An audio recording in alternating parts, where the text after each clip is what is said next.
Shalom, apa kabar? Apa kabar? Luar biasa, semua baik. Haleluya. Kalau kita terus terbiasa katakan semua baik, semuanya akan menjadi baik dalam hidup kita. Amin. Semua pada minta oleh-oleh. Saya baru pulang dari Israel, Turki selama 7 hari, saudara. Cuman kalau bawa oleh-oleh buat semua, wah, tidak cukup tas saya. Kemarin saja sudah overweight. Jadi saya pikir gimana ya supaya bisa bawa oleh-oleh semuanya. Jadi saya titip Pak Kem, ya. Saya titip Pak Kem untuk dibagi untuk semua jemaat supaya semua dapat. Gimana caranya? Nah, jadi nanti akhir tahun ada tutup tahun tanggal 31 Desember ya. Semua datang ke ibadah ya. Karena di sana ada pengurapan. Nah, saya bawa minyak urapan asli dari Israel supaya semua dapat pengurapan. Amin. Ya, haleluya, berikan tepuk tangan buat Tuhan kita. Haleluya. Baik, saya pagi hari ini mau berbagi tentang perjalanan saya di Israel 7 hari di Israel, 7 hari di Turki. Tetapi karena waktu tidak mungkin saya akan bawa semua. Nah, saya hanya mengambil satu topik yang sesuai dengan tema kita bulan ini, yaitu tentang apa? Kasih. Ya, kasih. Mari kita baca dalam Wahyu 2 ayat 1 sampai dengan 5. Kita baca bersama-sama 2, 3. Tuliskanlah kepada malaikat jemaat di Efesus. Inilah firman dari Dia yang memegang ketujuh bintang itu di tangan kanannya dan berjalan di antara ketujuh kaki tiang emas itu. Aku tahu segala pekerjaanmu, baik jerih payahmu maupun ketekunanmu. Aku tahu bahwa engkau tidak dapat sabar terhadap orang-orang yang jahat, bahwa engkau telah mencobai mereka yang menyebut dirinya rasul, tetapi yang sebenarnya tidak demikian, bahwa engkau telah mendapati mereka pendusta. Dan engkau tetap sabar dan menderita oleh karena namaku, dan engkau tidak mengenal lelah. Namun demikian aku mencela engkau karena engkau telah meninggalkan kasihmu yang semula. Perhatikan ini saudara, kasihmu yang semula. Ayat 5, sebab itu ingatlah betapa dalamnya engkau telah jatuh. Bertobatlah dan lakukanlah lagi apa yang semula engkau lakukan. Jika tidak demikian, aku akan datang kepadamu dan aku akan mengambil kaki dianmu dari tempatnya jika engkau tidak bertobat. Saudara, saya mendapat kesempatan untuk melihat runtuhan dari 7 jemaat. Ya, ada Efesus, ada Smyrna, Pergamus, Tiatira, Sardis, Philadelphia, dan Laodikia. Sekarang hanya menjadi batu-batu saja. Saya juga heran lihat orang zaman dulu ya, 1800 tahun yang lalu, mereka membangun bangunan yang begitu megah. Itu semua dari marmer asli, saudara. Marmer granit. Mereka potong kotak-kotak itu, kemudian mereka ukir, terus disusun jadi bangunan yang sangat megah. Nah, salah satunya adalah kota Efesus. Kota Efesus itu dulu merupakan kejayaan bangsa Yunani di tanah Turki. Efesus merupakan salah satu kota Yunani kuno di barat Anatolia yang di kemudian hari menjadi kota Romawi. Sekarang menjadi kota Seljuk, yaitu provinsi Izmir, Turki. Efesus menjadi satu dari 12 kota Liga Ionian dalam sejarah pemerintahan Yunani kuno. Saya cari apa itu Ionian ya. Kayaknya satu kota-kota yang sangat menjadi kota-kota yang sangat disukai, kota-kota yang sangat luar biasa pada zaman itu. Kota Efesus memiliki sejarah yang sangat panjang, bahkan hingga saat ini para peneliti dari seluruh dunia belum dapat menggali seluruh hasil kebudayaan dari perabatan kota itu. Besar sekali memang, ya, besar sekali kota itu. Kita masih bisa melihat ada fotonya. Coba ada fotonya kalau bisa ditampilkan. Ada. Nah, ini Efesus ada satu bangunan yang megah dan ini stadium yang bisa muat sekitar 2.000 sampai 3.000 orang. Ya. Kota Efesus terkenal dengan bangunan kuil Artemis, saudara, yang menjadi tempat pemujaan berhala pada zaman Romawi dulu. Bekas reruntuhannya masih ada. Kota ini dulu menjadi kota terbesar kedua dunia sebagai pusat perdagangan Asia Eropa yang cukup besar. Nah, tanda-tanda itu masih kelihatan ya dalam reruntuhan. Sayang sudah hancur karena dihancur oleh kaisar apa itu lupa saya dan oleh gempa bumi. Nah, surat Yohanes untuk jemaat Efesus adalah sebagai gambaran orang-orang percaya yang tinggal di kota-kota seperti itu. Kota itu megah sekali, ya. Orang yang sukses, orang yang berkuasa, ya. Orang yang berpengaruh, dan kehidupan sosialnya mereka sangat baik. Mereka tidak bergaul dengan jahat, ya, dengan orang-orang jahat. Di dalam kitab Wahyu tadi disebutkan mereka orang-orang yang tekun, orang-orang yang sabar, orang yang tidak mengenal lelah, ya. Dan mereka tidak sembarangan untuk mengundang hamba-hamba Tuhan, ya saudara. Dikatakan tadi orang-orang yang tidak gampang percaya pada Rasul, mereka orang-orang yang cerdas, baik secara intelijennya dan secara rohani. Mereka sungguh-sungguh belajar Alkitab. Terbukti mereka bisa melihat bahwa itu hamba Tuhan yang benar atau tidak. Luar biasa kan? Itu jemaat di Efesus. Tetapi sayangnya Tuhan masih mencela mereka karena mereka meninggalkan kasih yang mula-mula. Coba, jemaat yang begitu hebat, ya, gereja mungkin ya dibayangkan dengan saat ini gereja yang megah dengan semua peralatan, semua hamba-hamba Tuhan yang luar biasa. Tapi dikatakan Tuhan mencela mereka. Kenapa? Karena mereka meninggalkan kasih mula-mula. Kasih mula-mula itu yang bagaimana sih? Nah, saudara bisa bayangkan coba, pernah enggak flashback yang baru pertama kali ketemu pacarnya, ya, berkenalan dengan seorang gadis. Bagaimana perasaan saudara? Wah, saudara kepingin ketemu dia, mimpi dengan bisa ketemu dia, ya. Setiap hari kalau bisa pacaran terus. Ya. Pokoknya di pikiran kita terbayang-bayang si dia terus. Tetapi setelah kejadian, setelah menikah, 1 bulan, 2 bulan, 3 bulan, 1 tahun, apa yang kita rasakan terhadap pasangan kita? Suami mulai sibuk cari uang, bekerja terus. Istri rawat anak, sudah mulai ada si baby, ya. Sudah mulai pada sibuk, dua-duanya pada sibuk. Apalagi ada pelayanan, kadang membuat mereka tidak bisa berkumpul. Perasaan hati terhadap pasangan sudah mulai hambar.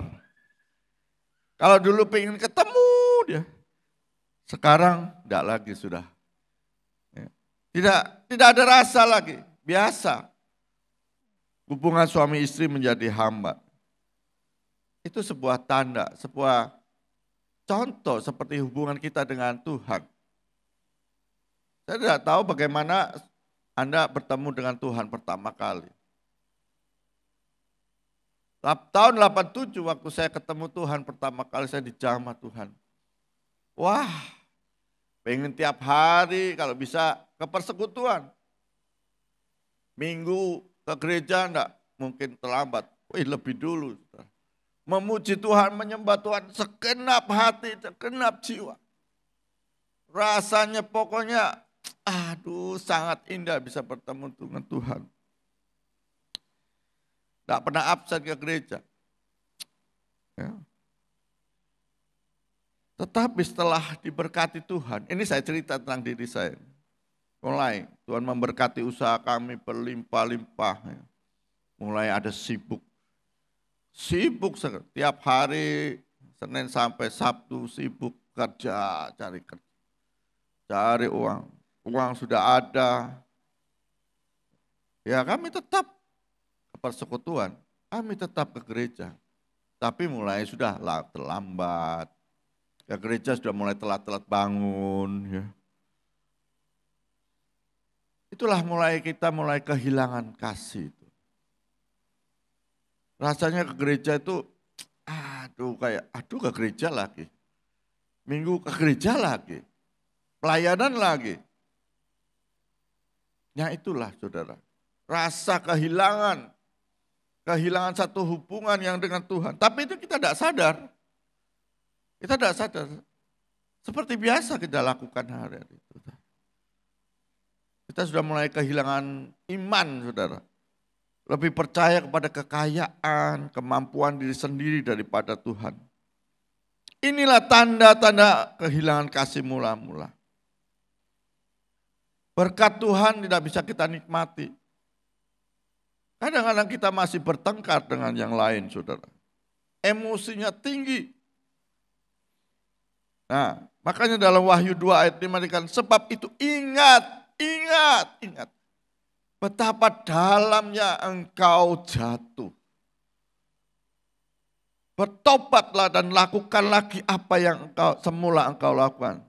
Jika tidak demikian, aku akan datang kepadamu dan aku akan mengambil kaki Dian dari tempatmu. Jikalau engkau tidak bertobat. Kehilangan kasih mula-mula itu dinilai Tuhan sebagai kejatuhan yang amat dalam. Matius 15 ayat 8 dikatakan, bangsa ini memuliakan aku dengan bibirnya, padahal hatinya jauh daripadaku. Saudara, kalau kita sampai mengalami kasih yang hambar terhadap Tuhan, waktunya kita harus bertobat. Kalau tidak kita habis. Kita akan habis. Ya. Fungsi utama kaki Dian adalah sebagai alat penerangan bagi kemah suci. Di lampu itu dinyalakan dari sore hari sampai esokan hari. Nah, ayat 33 sampai 37 menggambarkan kalau kaki Dian itu merupakan tempat pelita, ya, lilin atau lampu yang berkaki 7. Jadi apa akibatnya kalau kaki Dian itu tidak ada? Hidup dalam kegelapan. Orang yang kehilangan kasih mula-mula akan hidup dalam kegelapan.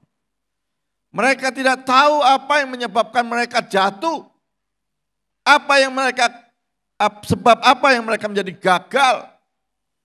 Hubungan terhadap sesama, terhadap keluarga, terhadap anak, istri, suami, terhadap siapapun. Kalau kasih terhadap Tuhan sudah hambar, itu sudah otomatis. Kasih terhadap sesama juga pasti hambar. Kita akan mudah emosi, saudara. Emosi kita tidak terkendali, kita tidak bisa menguasai diri. Karena tidak ada kasih Allah dalam diri kita. Oleh sebab itu, saudara, pentingnya saudara tidak kehilangan kasih mula-mula. Selagi saudara masih ada kesempatan. Hari ini saudara bisa mendengar firman ini. Mulai cek terhadap diri masing-masing. Apakah saya ke gereja ini antusias? Apakah ketika saya memuji Tuhan, memuliakan Tuhan dengan segenap hati? Cek and recheck. Kalau tidak, saudara, percuma ke gereja. Kita jatuh dan dalam sekali. Iblis selalu ingin menghancurkan hidup kita dengan cara ini. Dia berusaha dengan segala cara mengalihkan perhatian kita supaya kita tidak mengasihi Tuhan. Kalau kita tidak mengasihi Tuhan,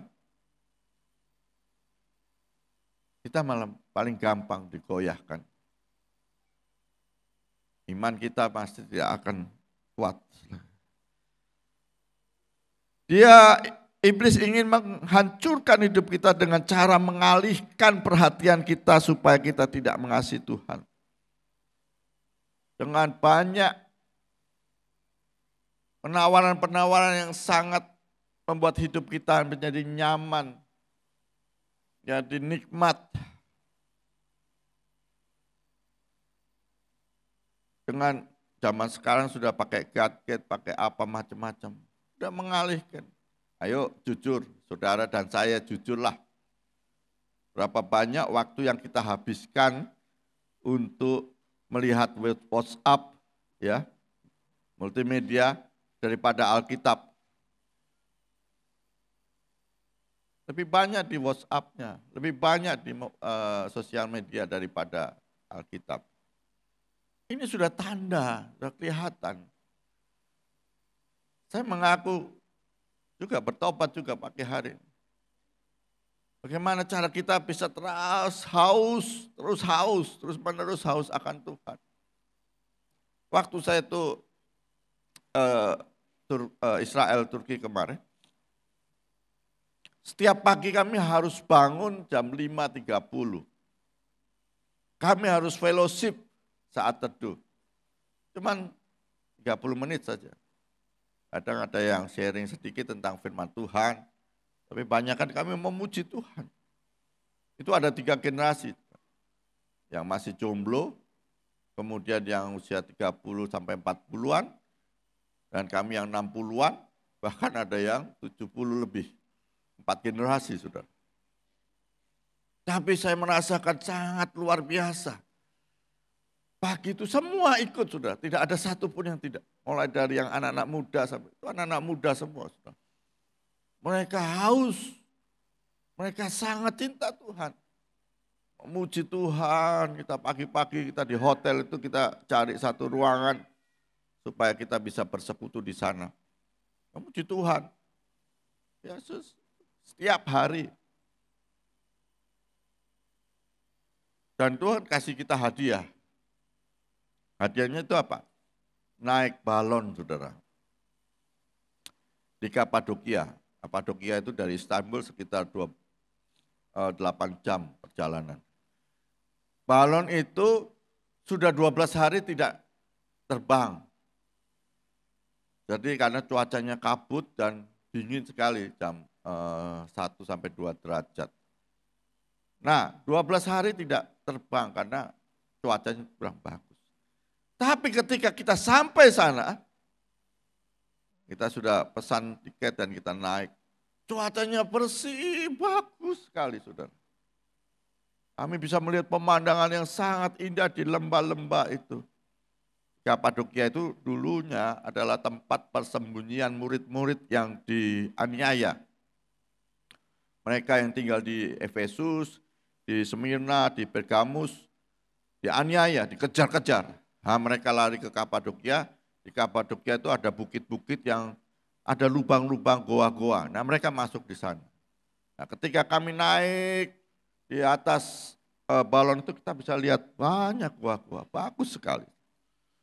Keesokan harinya ketika kami keluar dari balik dari Kapadokia, kabut lagi, nggak bisa terbang. Ada yang nekat 1-2 balon. Kalau waktu kami naik itu, banyak, ratusan, ribuan mungkin balon-balon. Jadi pemandangannya indah.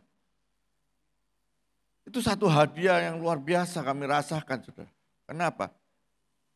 Kami memuji Tuhan setiap hari. Di bis itu kami memuji Tuhan, giliran, saudara. Nanti ada saksi dan sebagainya. Sangat indah. Mari berdoa ya, satu hari kita sama-sama ke sana. Tidak mahal kok tiketnya. Ya, kalau ke Turki, di sana juga ada rombongan orang dari saudara sepupu kita. Mereka juga ke Turki sama-sama karena cuma bedanya kita ke 7 jemaat, mereka ke masjid-masjid. Masjidnya kan megah-megah, bagus-bagus. Apa ya satu masjid yang besar itu apa namanya? Besar sekali dan pakai karpet. Kita masuk di dalam lihat itu. Dulunya itu gereja, saudara, sekarang jadi masjid. Masih ada tanda-tandanya. Ada patung Maria, sekarang ditutup dengan, dia tidak ditutup dengan ini, hanya ditutup pakai kain saja. Jadi kalau kita lihat, oh masih ada patung Maria. Itu masih ada. Dan banyak gereja yang berfungsi menjadi masjid, nah sekarang jadi museum. Nah, oleh sebab itu saudara, perhatikan tekanan pekerjaan, tekanan kesibukan membuat kita lupa akan Tuhan. Belajar terus setiap hari. Ya. Kalau saudara sudah kehilangan emosi, tidak bisa menguasai diri, itu sudah tandanya kasih mula-mula saudara sudah hilang. Ambil waktu lagi. Bagaimana kalau di tempat pekerjaan kita masih memuji Tuhan, di rumah kita masih memuji Tuhan, waktu kita banyak teringat untuk Tuhan. Saudara sadar nggak, waktu saudara ada duduk di sini, pikiran kita itu melayang-layang ke tempat lain. Firman Tuhan kita tidak dengar. Masuk telinga kanan, keluarnya telinga kanan. Kalau masuk ke kanan, mumet sedikit, putar-putar sedikit, keluar telinga kiri, masih lumayan. Ini enggak. Masuk telinga kanan, keluar lagi. Kenapa? Ada tembok sini. Firman Tuhan tidak bisa masuk. Kenapa? Kasih mula-mulanya sudah hilang.